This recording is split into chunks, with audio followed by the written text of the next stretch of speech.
As VR continues to try to grow in the marketplace, the PSVR2 is here, and I've got one coming. I'm going to check it out. I'm going to play it. I'm probably going to try and do some streams with it, especially for members on Friday nights. So maybe consider becoming a member here if you want to see those fun streams with my wife. But I wanted to look at an article from IGN where they're basically saying, the title of the article is PlayStation VR2 will live or die on one thing: games. And I could not agree more with, at the very least, the headline. I've continued to say that VR faces a pretty significant challenge. There's so many hurdles, right? Number one, it's a big investment. You've got to buy new equipment, more equipment, in addition to the equipment that you already have. Second, there's not a ton of game offerings, and the reason there aren't a ton of game offerings is because it's a smaller market, which means not as many publishers are going to be dumping money into games, which means it sort of continues to compound itself, right? Not a lot of games. Then people don't want to buy it. People aren't buying it. Smaller market. You continue to see not a lot of games, right? So the PSVR 2 is sort of launching into the market with some first-party property, and many people are saying it's great. We're hearing good things about Call of the Mountain with Horizon, and we're seeing good response to the PSVR 2. But without games, it doesn't really matter because people will get annoyed. They'll feel like it was a gimmick. They feel like they bought something that wasn't worth it. It's basically the cost of a PlayStation 5. So I'll obviously give my thoughts on it once it's here, let people know what I think, where it lands. But I wanted to look at this and just kind of walk through this and kind of react to it. And this is an older article. This was published on February 15th. So it does say, we're a week away from Sony releasing its second VR headset. The PSVR 2 is basically here. That's why I wanted to do a video about it, just kind of get some of my thoughts out there about how this thing can succeed before we really see any movement. So it promises a dramatic leap in performance and interactivity, as well as features we haven't seen in other consumer VR headsets, such as eye tracking, higher resolution, haptic feedback, and adaptive triggers. While the PlayStation VR 2 has a lot of advantages over rival headsets on paper, there is a distinct disadvantage of being a tethered headset in a market that has tilted more in the direction of headsets with their own processor and OS, which don't require additional hardware to function. But despite this, the PlayStation VR 2 is setting itself up for success, just not in the way that you think. PlayStation's VR 2's path to victory. The true measurement of success for the PlayStation VR 2 comes down to three things: how developers will take advantage of the new tech the headset offers, a strong showing of exclusive content, and, most importantly, meaningful long-term support of the PlayStation VR 2. PlayStation VR 2 needs to have a solid stack of exclusive first and third-party games that will entice people to choose Sony's new offering over its competitors. I even saw another article basically saying, listen, you're going to have to drop the price of VR or drop the exclusives. They were essentially saying exclusives aren't going to work. If you want VR to take off, you're going to have to start seeing cross-platform VR releases. The problem with that is, if you really want to harness the power of a particular VR set, like the PSVR 2, you're going to need to make games specifically for it. That's probably what Call of the Mountain's going to do. I don't disagree with this. You're going to have to take advantage of the tech, and really, you're going to need to have that support. Nobody wants to turn around in a year and a half and be like, yeah, I bought a $500 paperweight. There's no new games. The PlayStation VR 2's technology is impressive and a major upgrade to its predecessor. With a 110-degree field of view, 4K HDR, and support for up to 120 Hz, the gaming experience is a nice upgrade over both its predecessor and the Meta Quest 2. Built-in eye tracking will also be useful for increasing the resolution of whatever you are viewing when playing on PlayStation VR 2. For example, First Contact's upcoming Project Firewall Ultra showed a teaser of gameplay that showcased how the headset's eye tracking allows you to aim with your eyes to ensure the most realistic precision while playing. I didn't know that it was going to do that. I'm kind of excited to see what that feels like when I get to try mine out. PlayStation VR 2's improved 4K resolution will definitely help with immersion too, making the interactive experiences that play out right in front of you more realistic. So you can see here they've got like a thing talking about the eye tracking. I'm really interested in what that feels like. I'm also interested to see if whether or not I experience any of the, the side effects of like motion sickness and stuff. Elsewhere, PSVR2 Sense controllers bring the signature features of the PlayStation 5 DualSense, such as haptic feedback and adaptive triggers, into VR games. The controllers can detect finger touches too, and this technology can potentially add more immersion and help enhance the experiences to make them stand out from anything currently in the market. I think people really, really underestimate how good haptics can be. I was on a podcast recently with DocDark1985. He's a good guy. Check out his videos. We even reacted to one of his videos here. But he was calling, the DualSense a gimmick. And I'm like, it's not a gimmick. Like, if you've actually used the controller in the games that really utilize it and you feel the bow tension in Horizon Forbidden West or the different patterns of vibration in a game like Returnal, it is very immersive, and I think having that combined with VR could be a significant showcase of just how great haptics can be. With the technology, while the technology is certainly impressive, it's the software, it's the games, the interactive experiences, and so on that will be the primary measure of Sony's success with VR. What good is the best VR headset if it doesn't have the games to support it? This is what I have always said. I have always said, listen, publishers are risk averse. They're not going to want to put a bunch of money behind titles that are selling to a smaller market.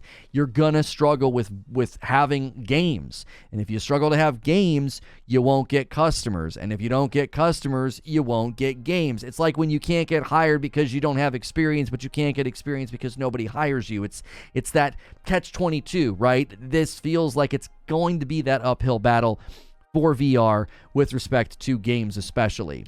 While the original PlayStation VR had a strong showing in the first 3 years of its lifespan with games such as Firewall Zero Hour, Astrobot Rescue Mission, and Blood and Truth, by the time the PS5 was gearing up for launch, support for the headset fell off a cliff. Sure, games like Moss Book 2 and NFL Pro Era were still released for the headset, but these eventually made their way onto other VR gaming headsets, some with more updated technology over the original PSVR had to offer. I mean, that sounds like a bit of a cautionary tale. I mean, it makes me a little worried, about my purchase. I hope that doesn't happen again. The PlayStation VR 2's launch lineup continues to grow ahead of its release. At the time of publishing, there are 42 games available on launch day, which is a big number. But when you take a closer look at the games coming, only 3 are true PlayStation exclusives: Horizon Call of the Mountain, as well as free VR modes coming to Gran Turismo 7 and Resident Evil Village. Oh my gosh. That will be wonderful. I'm going to make my wife, we're going to take turns play on a Friday night. It's going to be awesome. Avid VR gamers likely already own at least a Meta Quest 2 or PC VR and have no doubt already played many of the games confirmed for PlayStation VR 2's lineup. So while it's a decent selection for those who have never played VR or are upgrading from the original PlayStation VR, it's disappointing for those already into it. Right, but how many people have an existing VR PC or MetaQuest and they're going to grab the PlayStation VR for $500 and then be like, oh, I can't believe there's a bunch of games that I've already played on it? Like, that market of people that have one already and have already bought and played those games and then is buying a PlayStation VR 2, I wonder what the portion of the market that really is. A lot of the people that bought it are probably like me. This is going to be my first VR ever. And I think I would imagine a lot of people in that scenario.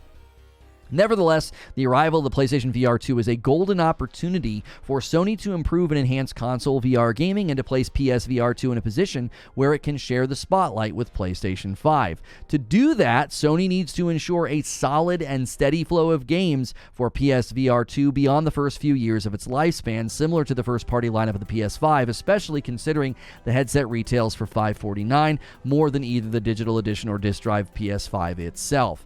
Yeah, it's like you're buying another console. That's a big investment. People need to know that they're getting something that's going to be supported, and I certainly hope we see that going forward. Sony is already putting resources into achieving this goal. First Contact is working on Firewall Ultra due sometime this year, and Supermassive Games is readying the Dark Pictures Switchback VR for a March 16th release. Those will help bring momentum to the first year of PlayStation VR 2, and additionally there are VR modes for Resident Evil 4 Remake, which is an exclusive feature aiming to compete with Resident Evil 4 VR, which is exclusively available on Meta Quest 2.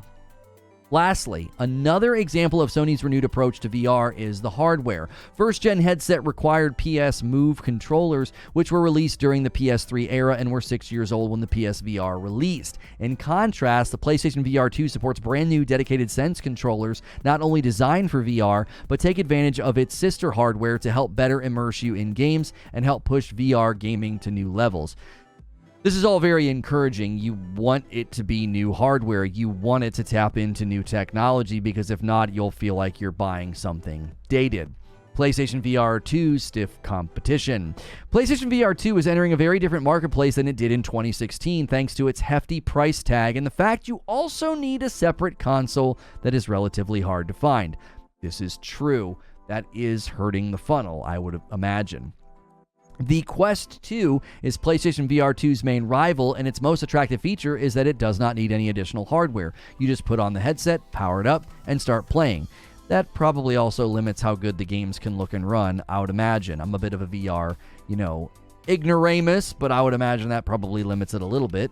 Despite a rare price increase roughly 2 years after launch, the Quest 2 remains relatively affordable because it does not require additional hardware like a PC to get it working. Meta has appealed to the mass audience, and its contributions to VR have helped it break into the mainstream, even if the games are still pretty niche compared to the broader gaming market.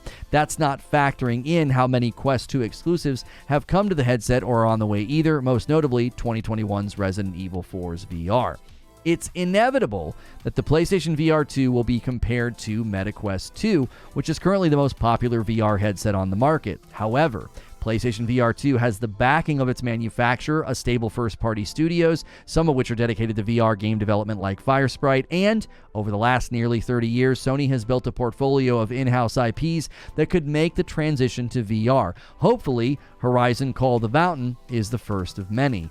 You know what I just thought of? Many people have speculated that we're going to get a spin-off game with Atreus from God of War Ragnarok.